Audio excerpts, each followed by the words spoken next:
সার্বভৌমত্ব ও করিডোরের মতো স্পর্শকাতর বিষয়ে আপোষ নয়, ব্রিফিংয়ে সেনাবাহিনী। সরকারের সঙ্গে কোনো দূরত্ব না থাকার দাবি। দেশের ৩ জেলায় একদিনে ৯২ জনকে পুশিন করেছে বিএসএফ। সীমান্তবাসীর উদ্বেগ, বিজিবিকে সতর্ক থাকার আহ্বান। নারী সংস্কার কমিশনের বিতর্কিত ধারা নিয়ে করা রিট খারিজ। মেয়র হিসেবে ইশরাকের শপথ ঠেকাতে চেম্বার আদালতে আবেদন। এবং সরকারি চাকরি অধ্যাদেশের খসড়া বাতিল চেয়ে উত্তাল প্রশাসনের কেন্দ্রবিন্দু। দাবি না মানলে সচিবালয় অচল করে দেয়ার হুঁশিয়ারি।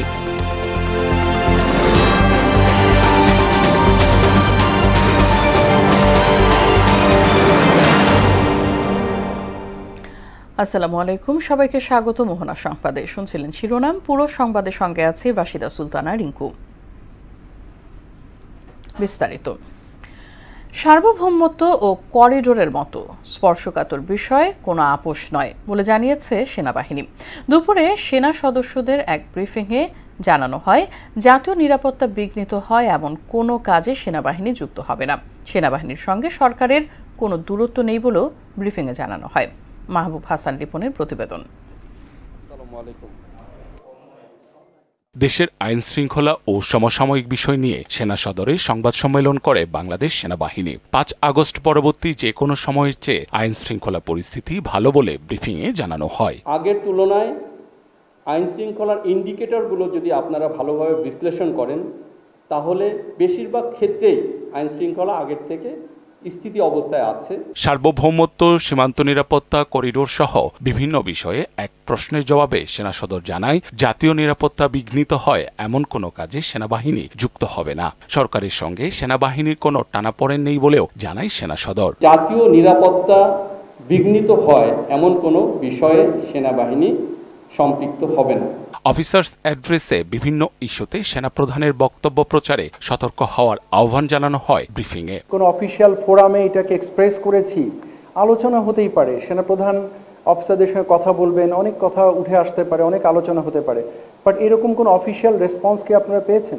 চট্টগ্রামে কুকিচিন ন্যাশনাল ফ্রন্টের ইউনিফর্ম তৈরি বিষয়টিকে হালকাভাবে নেওয়ার সুযোগ নেই উল্লেখ করে মবের মাধ্যমে দেশে বিশৃঙ্খলার চেষ্টা হলে কঠোর ব্যবস্থা নেওয়ার হুঁশিয়ারি দেয় সেনা সদর। কেএনএ বম ভিত্তিক একটা সংগঠন, তাদের সঙ্গে হয়তো অন্যদের সম্পৃক্ততা হয়ে থাকতে পারে পরবর্তী সময়গুলোতে। টোটাল বম কমিউনিটির জনবলই হচ্ছে 12,000।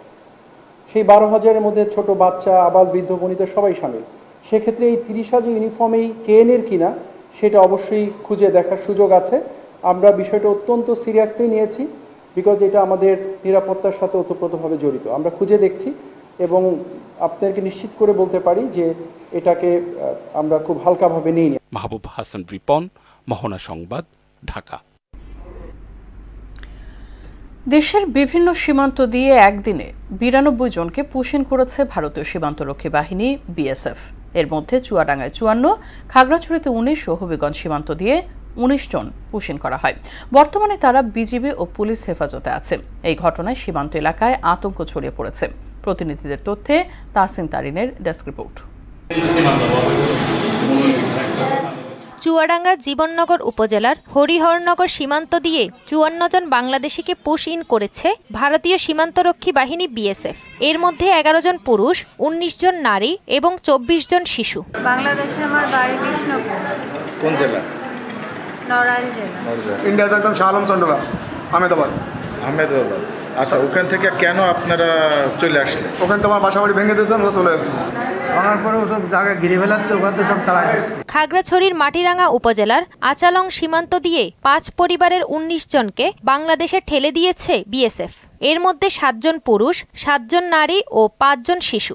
সোমবার ভোরে ফেনী নদী দিয়ে তাদের পুশিন করা হয়। বিজিবি হেফাজতে আচালং ডিপিপাড়া সরকারি প্রাথমিক বিদ্যালয়ে অবস্থান করছেন তারা। মাটিরাঙ্গা উপজেলা নির্বাহী কর্মকর্তা মঞ্জুরুল আলম জানান, কাজের সন্ধানে অবৈধভাবে ভারতের হরিয়ানায় গিয়ে ধরা পড়ে এসব বাংলাদেশি। এই নিয়ে চলতি মাসে ৩ দফায় খাগড়াছড়ির বিভিন্ন সীমান্ত দিয়ে ১০৪ জনকে পুশিন করল বিএসএফ। একই দিনে হবিগঞ্জের চুনারুঘাট উপজেলার কালেঙ্গা সীমান্ত দিয়ে ১৯ বাংলাদেশিকে পুশিন করেছে ভারতীয় সীমান্তরক্ষী বাহিনী।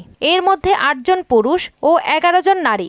দুজন শিশু। দীর্ঘ 18 বছর তারা ভারতে বসবাস করছিল। জিজ্ঞাসাবাদে জানা যায় তারা সবাই মোটামুটি বাংলাদেশের নাগরিক এবং তাদের জানা গেছে তারা কুড়িগ্রামের নাগরিক।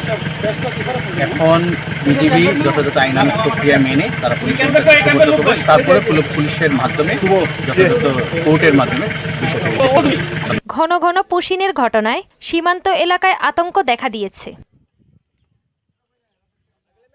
তাহসিন তারিন, মোহনা সংবাদ। 4 দিনের সফরে আগামীকাল জাপান যাচ্ছেন প্রধান উপদেষ্টা প্রফেসর মোহাম্মদ ইউনূস। সফরে 7টি চুক্তি ও সমঝোতা স্মারক সই হবে। সকালে ভারপ্রাপ্ত পররাষ্ট্র সচিব রুহুল আলম সিদ্দিকী এক সংবাদ সম্মেলনে জানান, 29 থেকে 30 মে টোকিওতে নিকি ফোরাম সম্মেলনে অংশ নেবেন প্রধান উপদেষ্টা। সমঝোতা ও চুক্তির মধ্যে অন্যতম হল বিনিয়োগ, জ্বালানি, মানব সম্পদ উন্নয়ন ও প্রযুক্তি খাত। এছাড়া সহজ শর্তে জাপানের কাছে $1 বিলিয়ন বাজেট সহায়তা চাইবে বাংলাদেশ। 28 থেকে 31 মে জাপানের টোকিওতে অনুষ্ঠিত 30th Nikki forum future of এশিয়াতে মাননীয় প্রধান উপদেষ্টা সরকারি অংশগ্রহণের জন্য সরকারি সফরে জাপান যাচ্ছেন। যদিও এইটি মাননীয় প্রধান উপদেষ্টার মেইন উদ্দেশ্য, কিন্তু এর পাশাপাশি তিনি জাপানের প্রধানমন্ত্রীর সাথে বাইল্যাটারাল মিটিং করবেন। নারী সংস্কার কমিশনের সুপারিশের কয়েকটি বিতর্কিত ধারার বৈধতা নিয়ে করা রিট খারিজ করে দিয়েছেন হাইকোর্ট। সকালে রিটকারী আইনজীবী রওশন আলী বলেন, কমিশনের প্রতিবেদনে বিতর্কিত বিষয়গুলো ধর্মীয় অনুভূতি পরিপন্থী ও সংবিধানের সঙ্গে সাংঘর্ষিক। এদিকে মেয়র হিসেবে ইশরাকের শপথ ঠেকাতে চেম্বার আদালতে আবেদন করেছেন রিটকারী আইনজীবী। কাজী পাপ্পুর প্রতিবেদন।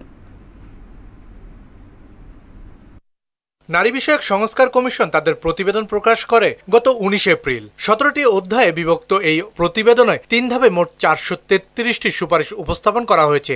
এর মধ্যে অভিন্ন পারিবারিক আইনের মাধ্যমে সব ধর্মের নারীকে সমান অধিকার, উত্তরাধিকার আইনে সম অধিকার এবং শ্রম আইনে যৌনকর্মীদের শ্রমিক হিসেবে স্বীকৃতি দেওয়া সহ 3টি বিষয় নিয়ে তুমুল বিতর্ক উঠেছে।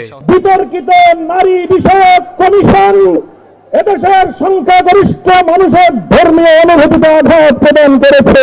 এসব ধারাকে বিতর্কিত দাবি করে আইনজীবী রওশন আলী গত 4 মে হাইকোর্টে রিট করেন। আলোচিত সেই রিট সোমবার খারিজ করে দেন বিচারপতি ফাতেমা নজিব ও বিচারপতি শিকদার মাহমুদুর রাজির দ্বৈত বেঞ্চ। আদালত বলেন, নারী কমিশনের সুপারিশ সরকার এখনো বাস্তবায়ন করেনি। বিষয়টি এ কারণে প্রিম্যাচিউর। নারী সংস্কারের রিপোর্ট নিয়ে যুক্তিসঙ্গত না হতে পারে, কিন্তু যারা রিয়্যাক্ট করেছেন এই যে নেগেটিভ ওয়েতে, এটা করা উচিত ছিল না। আমরা আরেকটা 61-এ যেরকম রিফর্ম কিছুটা হয়েছিল, আমরা কিছুটা পাবো, কিন্তু না, সংকুচিত হয়ে গেল। আদেশের অনুলিপি হাতে পাওয়ার পর পরবর্তী সিদ্ধান্ত নেওয়ার কথা জানান রিটকারী আইনজীবী। আদেশটা পেয়ে যাই, আগামী 2 থেকে 4 দিনের মধ্যে আমরা পুরো অবজারভেশন সহ এই রিট পিটিশনের অর্ডারটি পাবো। সেই অর্ডারটি পাওয়ার পর আমরা আশা করি আপনাদেরকে আপডেট করতে পারবো। এদিকে মেয়র হিসেবে ইশরাক হোসেনের শপথ ঠেকাতে চেম্বার আদালতে আপিল করেছেন রিটকারী আইনজীবী। শুনানিতে আমরা civil petition for leave to আপিলের সাথে সাথে যে ট্রাইব্যুনালের যে তর্কিত রায়, অর্থাৎ যে কলুসিভ রায় তারা অর্জন করেছিলেন, সেই রায় এবং নির্বাচন কমিশনের যে গেজেট, এই দুইটির কার্যকারিতার উপরে আমরা স্থগিতাদেশ চেয়েছি। ওদিকে দুর্নীতি মামলায় বিএনপির ভারপ্রাপ্ত চেয়ারম্যান তারেক রহমানের স্ত্রী ডক্টর জোবাইদা রহমানের সাজার বিরুদ্ধে করা আপিলের রায় ঘোষণার তারিখ বুধবার ঠিক করেছেন হাইকোর্ট। মাননীয় আদালত এটা 28 তারিখে, অর্থাৎ ডে আফটার টুমোরো, বুধবার দিন এটা জাজমেন্টের জন্য রেখেছেন। কাজী পাপ্পু, মোহনা সংবাদ, ঢাকা। মিস্টার কায়সার কামাল। শেখ হাসিনাকে ট্রাইব্যুনালে হাজির হতে আন্তর্জাতিক অপরাধ ট্রাইব্যুনাল নোটিশ জারি করে পত্রিকায় বিজ্ঞপ্তি দিয়েছে। আগামী 3 জুন সকাল 10টায় ট্রাইব্যুনালে হাজির হতে বলা হয়েছে তাকে। সোমবার 2টি জাতীয় পত্রিকায় এই বিজ্ঞপ্তি প্রকাশ করা হয়। আন্তর্জাতিক অপরাধ প্রসিকিউটর গাজী মোনার হোসাইন তামিম বলেন, সময়মতো আদালতে হাজির না হলে বা জবাব সন্তোষজনক না হলে শেখ হাসিনা সহ 2 জনের 1 বছরের কারাদণ্ড ও 5,000 টাকা জরিমানা হতে পারে। বলেন, গতকাল আদালতে জবাব দেওয়ার কথা থাকলেও তা দেননি শেখ হাসিনা।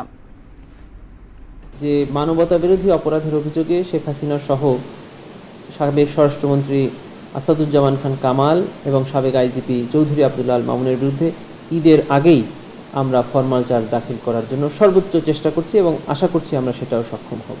তাদের বিরুদ্ধে যে নোটিশ জারি হয়েছে, তারা যদি নির্ধারিত তারিখে ট্রাইব্যুনালে হাজির না হয় বা কোনো বক্তব্য প্রদান না করে অথবা তাদের প্রদেয় বক্তব্য ট্রাইব্যুনালের কাছে স্যাটিসফ্যাক্টরি না হয়, তবে ট্রাইব্যুনালের আইনের 11(4) ধারা মোতাবেক তাদেরকে 1 বছরের সাজা এবং 5,000 টাকা জরিমানা প্রদানের বিধান এই আইনে আছে।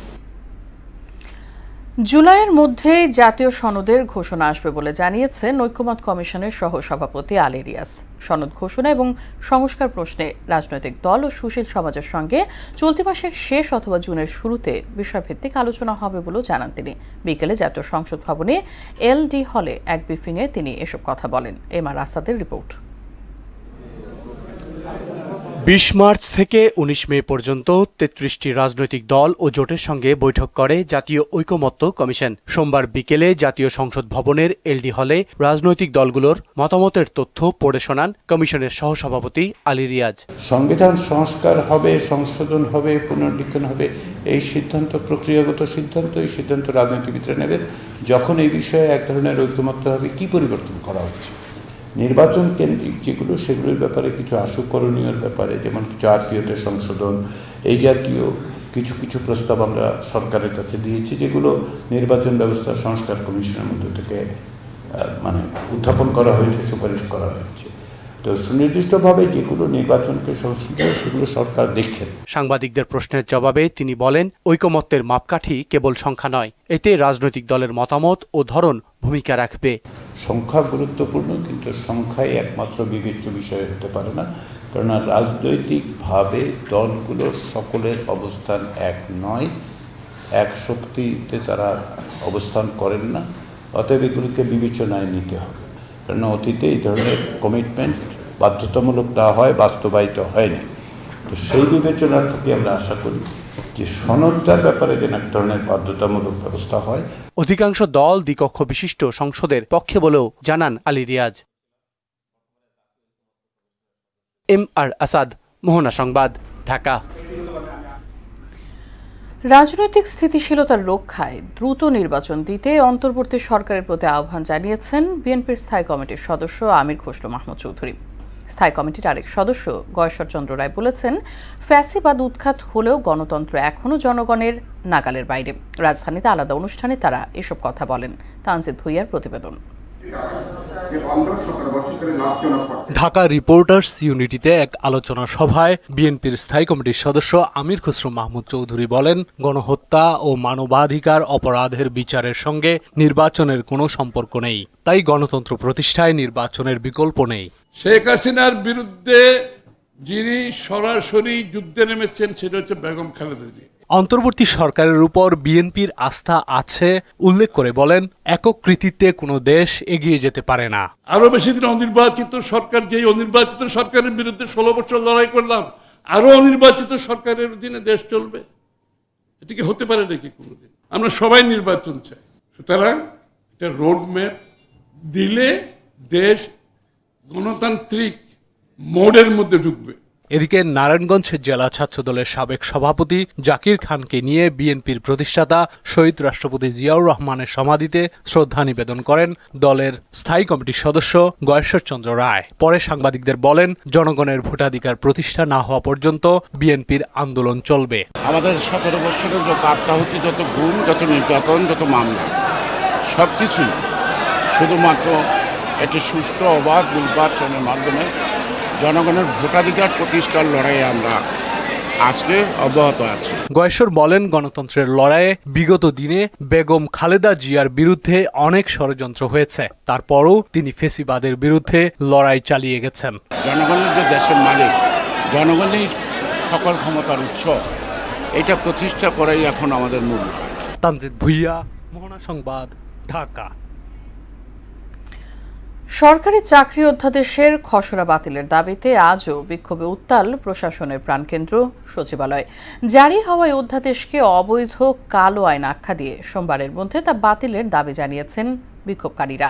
দাবি না মানলে সচিবালয় অচল করে দেওয়ার হুঁশিয়ারিও দিয়েছেন তারা। শামীমুজ্জামান চৌধুরীর রিপোর্ট। গেল বৃহস্পতিবার প্রধান উপদেষ্টার কার্যালয়ে অনুষ্ঠিত বৈঠকে সরকারি চাকরি সংশোধিত অধ্যাদেশ 2025-এর খসড়া অনুমোদন দেয় উপদেষ্টা পরিষদ। এরপরেই প্রতিবাদে নামে বিভিন্ন কর্মকর্তা কর্মচারী সংগঠন। সোমবার সেই প্রতিবাদ গড়ায় তৃতীয় দিনে। এদিন সকালে সচিবালয়ে ৬ নম্বর ভবনের সামনে বিক্ষোভ শুরু হয়। নেতৃত্ব দেন সংযুক্ত কর্মকর্তা কর্মচারী ঐক্য পরিষদের সভাপতি বাদিউল কবির ও কো চেয়ারম্যান নুরুল ইসলাম। আপনি বলে গেছেন 12 বছর এলপিআর থাকার পরে আবার চাকরিতে আসছেন, আপনার মিষ্টি মিষ্টি কথা শুনে মনে করছেন আমরা ভুলে যাব।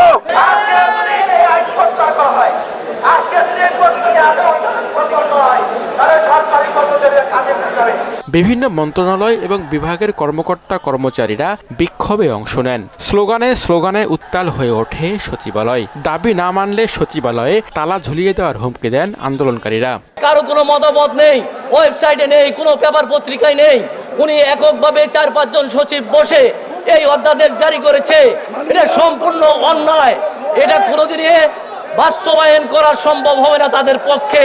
কর্মচারীদেরকে ঐক্যবদ্ধ করে এই কালো আইনের প্রতিবাদ জানাবে এবং কালো আইন সম্পূর্ণরূপে প্রত্যাহার না করা পর্যন্ত বাংলাদেশের 18 লক্ষ কর্মচারী ঘরে ফিরবে না। মিছিলটি বিভিন্ন মন্ত্রণালয় সহ সচিবালয়ের বিভিন্ন এলাকা প্রদক্ষিণ করে। এ সময় কার্যত স্থবিরতা নেমে আসে সচিবালয়ে। শামীমুজ্জামান চৌধুরী, বাহনা সংবাদ, ঢাকা। বাংলাদেশের আর্থ-সামাজিক উন্নয়নের গতি আনতে অবকাঠামো নির্মাণ সহ মানব সম্পদের সর্বোচ্চ ব্যবহার নিশ্চিতের তাগিদ দিয়েছেন বিদেশ উন্নয়ন বিশ্লেষকরা। আর অর্থ উপদেষ্টা সালেউদ্দিন আহমেদ বলেছেন, কাগজ কলমে নয়, বাস্তবতার নিরিখে উন্নয়নের হিসাব রাখতে হবে। সাধারণ মানুষের কল্যাণ হয় এমন প্রকল্প গ্রহণের পরামর্শ দেন তিনি। রেজা খানের রিপোর্ট। রাজধানীর একটি হোটেলে উন্নয়ন প্রকল্পের মূল্যায়ন, জবাবদিহি ও নৈতিকতার শীর্ষক সেমিনারের আয়োজন করা হয়।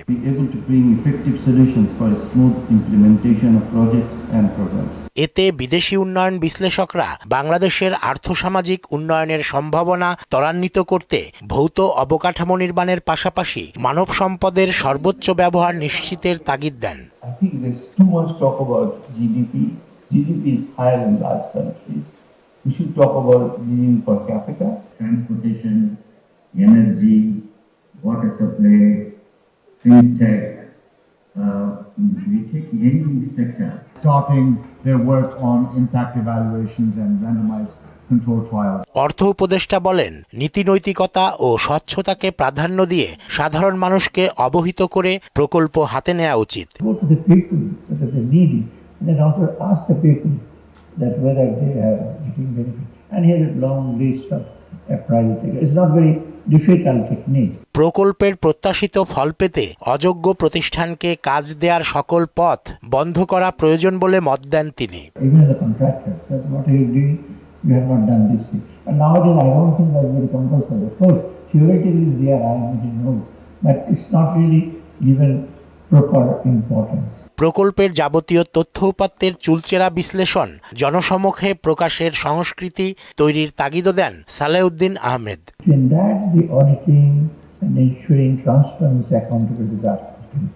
রেজা খান, মোহনা সংবাদ, ঢাকা।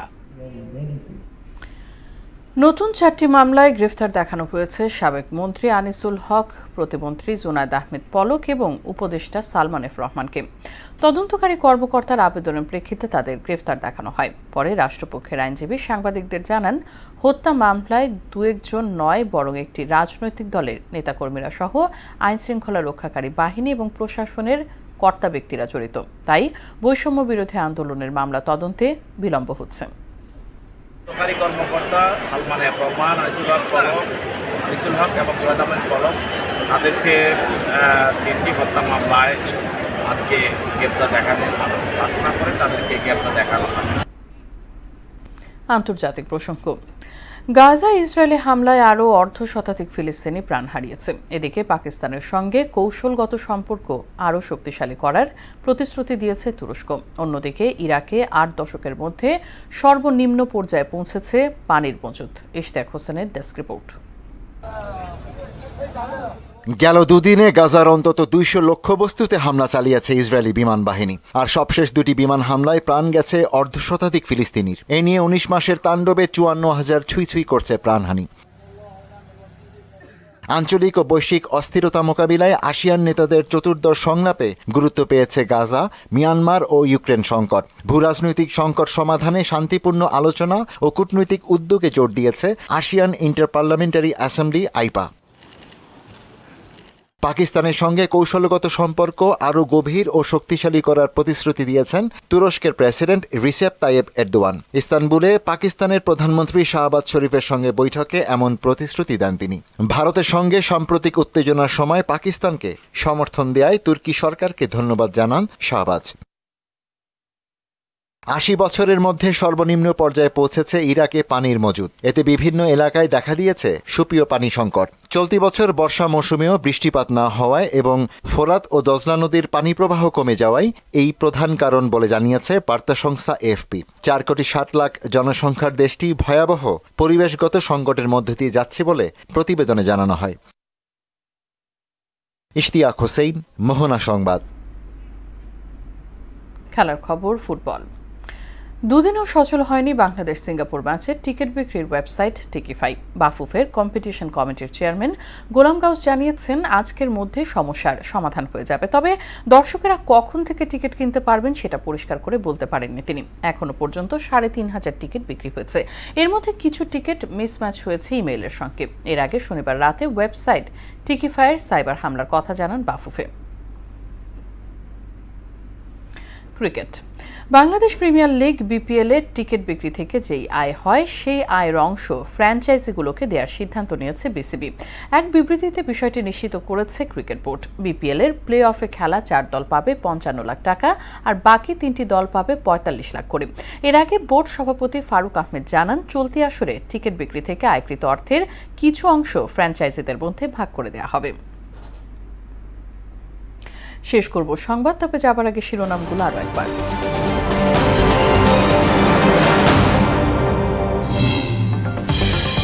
সার্বভৌমত্ব করিডোরের মতো স্পর্শকাতর বিষয় আপোষ নয়, ব্রিফিংয়ে সেনাবাহিনী। সরকারের সঙ্গে কোনো দূরত্ব না থাকার দাবি।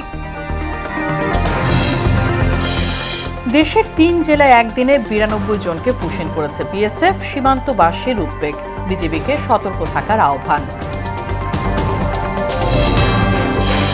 নারী সংস্কার কমিশনের বিতর্কিত ধারা নিয়ে করা রিট খারিজ। মেয়র হিসেবে ইশরাকের শপথ ঠেকাতে চেম্বার আদালতে আবেদন। এবং সরকারি চাকরি অধ্যাদেশের খসড়া বাতিল চেয়ে উত্তাল প্রশাসনের কেন্দ্রবিন্দু। দাবি না মানলে সচিবালয় অচল করে দেওয়ার হুঁশিয়ারি।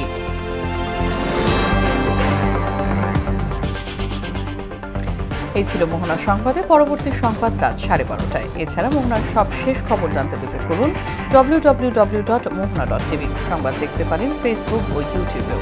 সঙ্গে থাকার জন্য ধন্যবাদ সবাইকে।